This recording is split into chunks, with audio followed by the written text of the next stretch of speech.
This is Jason, and I'm here with another inspection tip for today. Today we want to talk a little bit about water around the home. As you can see, water pooling like this around the home, it's not a very good sign. If you see water like this, always want to check out all sorts of areas, like more water around the home. They got these nice little blocked out areas with your vent screens for your crawl space, but just got to keep an eye on this. Another vent screen here blocked out, but you can see there's water inside of this. This is never a good sign.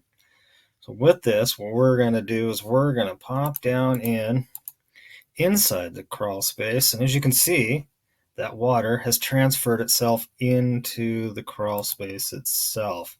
You can see here it's kind of pouring over in and down inside. Water down here is worse for you than the water outside your home. As you can see, big puddles here kind of corrugating inside. More areas here where there's just more water. And this water here looks really dirty here. And I'll show you here in a minute what we're looking at. See, here's more. This is that where the water was inside that vent area, just pouring down inside underneath the crawl space. And this is an area here just inside where you saw those big puddles on the back. So as you can see, water is actually pouring under the foundation and back up inside the crawl space here. And with that, adding in lots of mud and dirt and everything else. Just sitting here looking at this right now. Definitely something you want to get taken care of.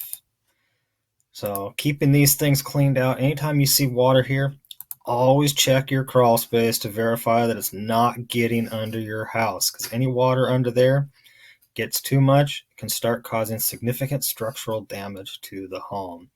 So thanks again for watching.